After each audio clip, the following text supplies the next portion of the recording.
It's 9 p.m. on the East Coast of America, live from the WACA studios. This is Good Night. In our main story, we'll be talking about it later on in the show, but the new streaming service, Disney Plus, released last Tuesday, and fans of anything Disney, which is a lot of stuff turns out, flocked to grab a subscription. Star Wars, Marvel, Pixar, National Geographic, a bunch of Fox's catalog, and Disney's original movies are all up for grabs, including some new exclusive shows. But not everyone was pleased with Disney's streaming. Most notably, episodes of The Simpsons being formatted to the wrong aspect ratio. Connor's going to have a few things to say about that later on, but people were also not satisfied with Disney's content warning on some of its racier cartoons. Dumbo is a prime attraction on the service, and anyone who's seen the unedited Dumbo knows it's pretty racist.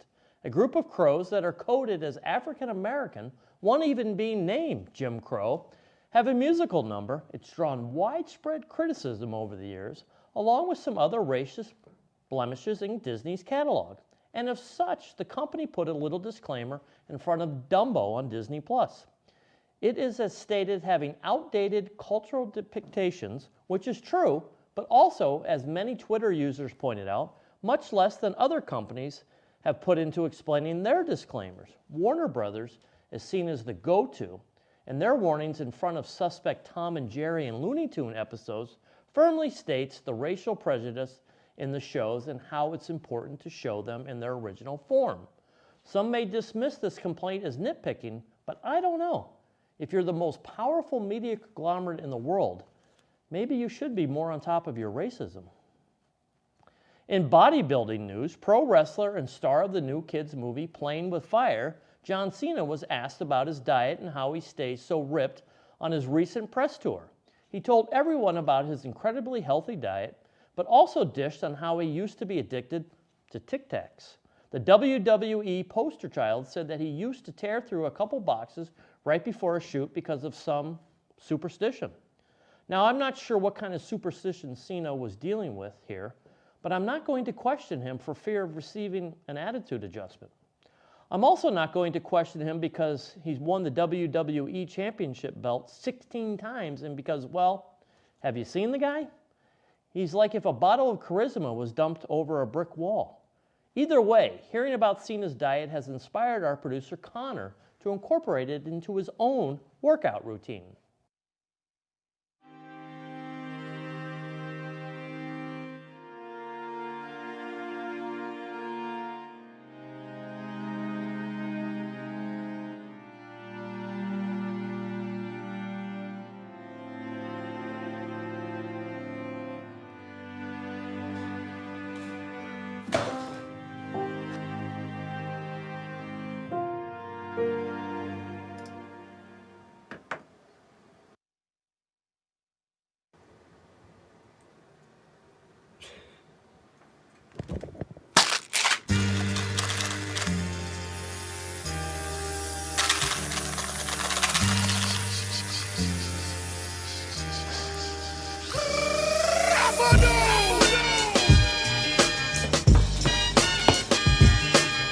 Your time is up, my time is now. If he keeps going like that, he'll be a WWE champion in no time. In game show news, Jeopardy's Tournament of Champions concluded over the weekend with the foreseen showdown at the end not disappointing the audience. The two favorites of the competition were James Holzhauer, the savvy gambler who went on a 32-day, $2.7 million win streak before being brought down by fellow competitor and contestant in the tournament, Emma Botched.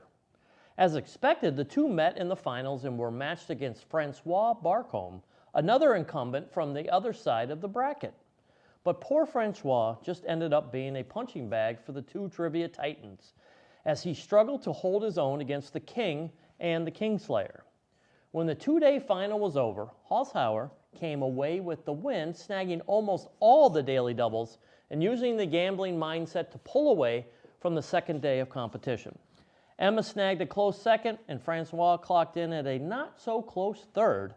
But besides the finale, another highlight came out of the semifinals when a down-on-his-luck competitor chose to use his final Jeopardy answer to tell host Alex Trebek, "We love you, Alex."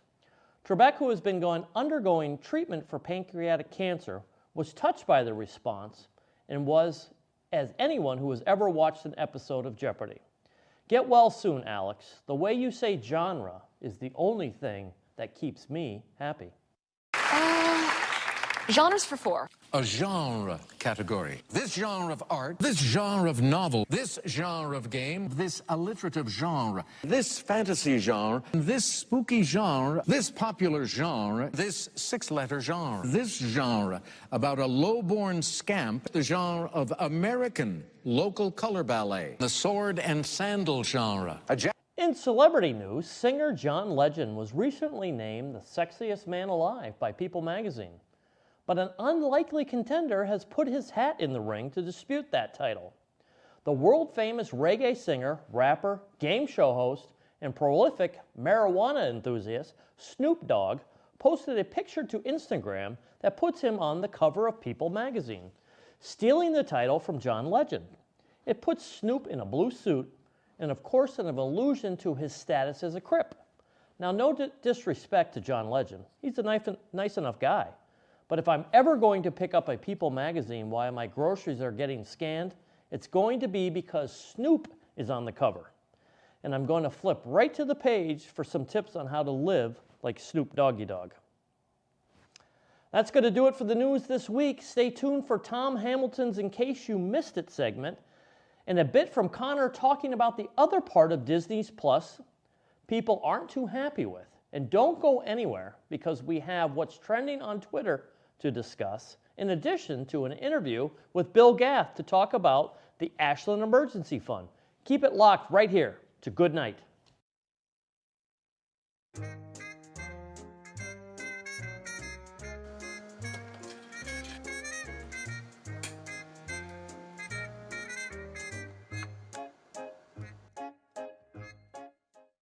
Hello and welcome to the 5th installment of In Case You Missed It, a segment where I briefly go over the most popular releases of last week in movies and TV. Last week was a big week. Ford vs. Ferrari was released and smashed the box office, and the amazing Disney Plus was released, featuring a boatload of new shows, and I unfortunately won't have time to cover them all. But fear not. I'll do the same thing I did with Apple TV Plus, where I highlight the shows I think deserve the most attention, and briefly go through a quick lightning round of other shows to check out on your own. All that being said, there's no time to waste. I'm your host, the Stud Muffin Tom Cruise, and we're jumping right into movies. I highly doubt you missed this one, since the advertising for it was literally everywhere, but in case you missed it, see what I did there? On Friday, November 15th, Ford v Ferrari was released in theaters, featuring a cast of Matt Damon, who you should recognize from literally everything, Christian Bale, who you should also recognize from literally everything, John Bernthal, who I personally recognize from The Walking Dead, but others may recognize as The Punisher, and Catriona Balfe, who you may recognize from Escape Plan. Directed by James Mangold, who also directed 2017's Logan, Ford v Ferrari is about the true story of Ford attempting to beat Ferrari in the 24 Hours of Le Mans race, after Ferrari refused Ford's offer of purchasing Ferrari. Ford v Ferrari has grossed a worldwide total of $52.4 million, debuting to $31 million, absolutely decimating the competition and finishing first in the box office this weekend by a whopping 22.2 million margin. Ford v Ferrari received a 92% on Rotten Tomatoes, with critics saying that it delivers all of the action of an auto racing movie that audiences will expect, while still producing enough human drama to keep the non-racing enthusiasts engaged. This movie is a smash hit. The action, the acting, the story, everything about it is good.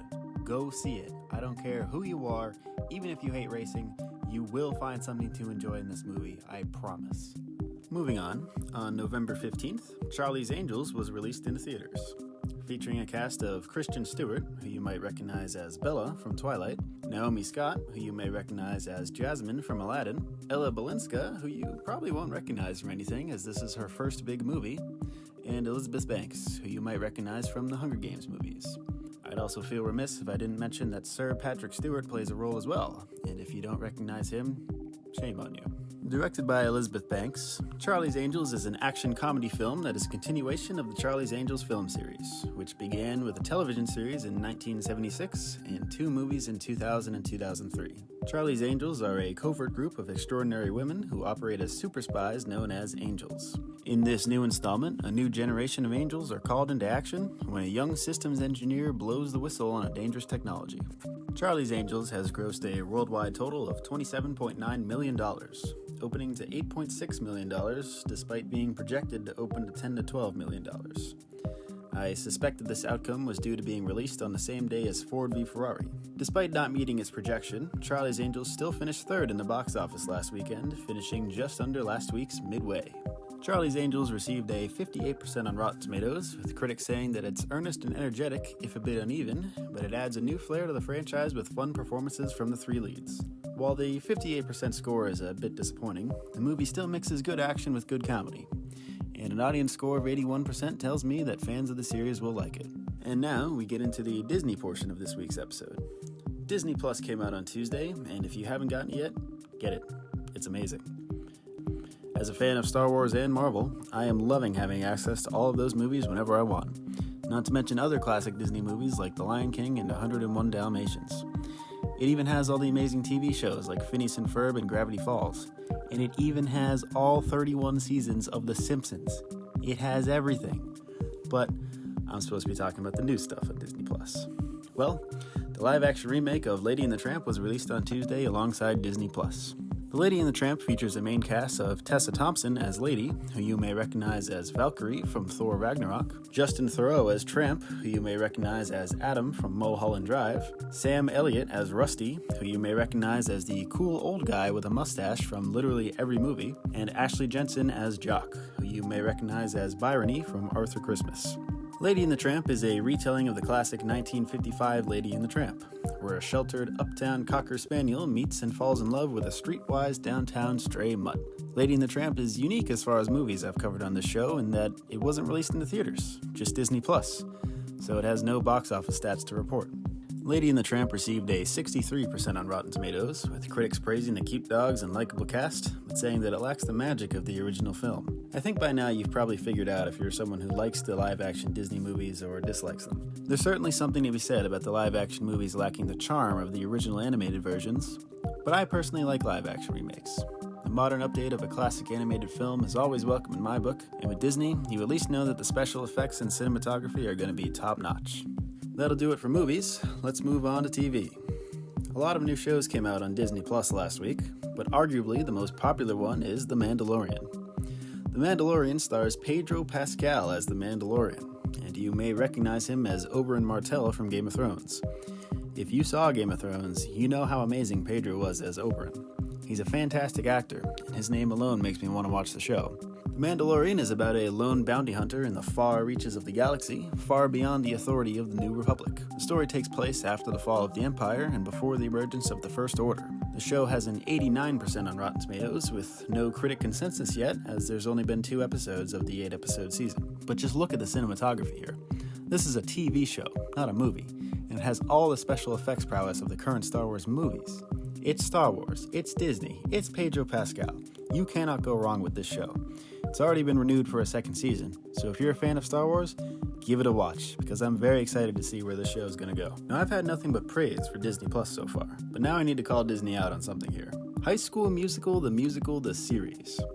Who is responsible for this? This is either the most moronic title for a TV show I've ever seen, or it's the most genius one because it got me to talk about it on this show. Its puzzling name has undoubtedly grabbed a lot of attention as well. All that being said though, I've always hated everything on the High School Musical side of Disney, so I'm refusing to give it any more time than I already have out of spite for the stupid name. Look for it in the lightning round because I am not covering it. Next up is Marvel's Hero Project. Released on Tuesday alongside Disney Plus, Marvel's Hero Project is a little different than most TV shows I've covered on this show. It's a documentary series, and I wouldn't normally include shows like that because I try to only focus on narratively focused shows, but I feel like this show is something special and deserves attention.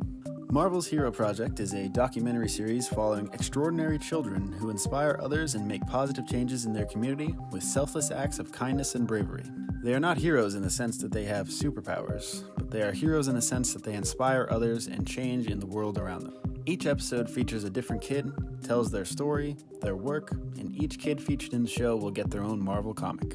Marvel celebrates these kids as true heroes by welcoming them into Marvel's Hero Project. For me, when you watch the news, there's a lot of negativity in the world, and sometimes it can make me feel a little cynical about the world and the direction it's going. But this is an uplifting show that could serve as a reminder that positivity and hope still exist in the world. You should give it a watch, as it's very inspirational and uplifting, and it can cleanse your palate of the negative media that you probably consume every day. Now, before I end this segment, as promised, here is the lightning round of other shows that you should check out on Disney+. The World According to Jeff Goldblum, another documentary series starring the hilarious Jeff Goldblum. Encore, a series that reunites cast members of a high school musical to recreate their performances several years later. High School Musical, the series. A mockumentary based on the High School Musical film series. And last but not least, Forky Asks a Question, a short animated film series where the beloved Spork asks questions about how the world works, such as, what is love? Those are all interesting shows available only on Disney+, so be sure to check them out. That'll officially do it for tonight's segment of In Case You Missed It. Be sure to tune in next week for the most popular releases of this week. I have a feeling that next week will feature A Beautiful Day in the Neighborhood and Frozen 2. Until then, I'm your host, the Stud Muffin Tom Cruise, and keep it locked to good night. So Disney Plus came out last week, and a lot of people are really angry about how Disney messed up The Simpsons. So are these people just nitpicking, or are they justified? First, we need to talk about what aspect ratio is. To put it simply, it's the format in which you're watching the movie. You know those black bars you see either on the sides or on the top and bottom of a movie you're watching, either on TV or at the cinema? That's aspect ratio. Back in the days of film and standard definition, you were more or less restricted into defined ways of using aspect ratio. There was 4:3, or the Academy ratio, but ever since it's gotten a little bit bigger and wider depending on the format and the directors using it, to the point where now there is a specialty film camera for an ultra-wide view. Quentin Tarantino's The Hateful Eight was the first film in 50 years to use it. Any director can use any aspect ratio nowadays, but it works a little bit different for TV. What you're watching right now is a 16:9 aspect ratio. This is the standard for high-definition digital video. But back when TVs were square, and not every single TV was universally high definition, pretty much everything was shown in the 4:3 aspect ratio, including crop-to-hell movies. And this is where we bring in The Simpsons. Originally airing in 1989, it started before the 16:9 TV aspect ratio was even a thing. And so a lot of the physical gags in the older episodes rely on the frame looking like this instead of looking like this. Some channels cropped it, completely ruining some jokes. But when it was ported to Apple TV and their Simpsons World channel, viewers had the option of choosing between the original and HD aspect ratios for some older episodes. When Disney Plus launched, they did not take this approach, instead showing everything in a cropped, blanket 16:9. This didn't sit well with fans, and because of vocal outcry, Disney is now giving an option to watch older episodes in the original aspect ratio, which is cool. I know for a lot of people it's kind of weird seeing those black bars on the side of your screen when you're watching TV, but just know that a lot of people worked really hard to give you that exact uncropped image. To zoom it in and lose the impact, whether it's a joke or a dramatic scene, that's not what digital media should be about. I mean, at least give snobs like me the option to choose. Special thanks to Slate and to Todd Vaziri on Twitter, who has been one of the biggest vocal advocates for the 4:3 restoration. Stay tuned for more Good Night.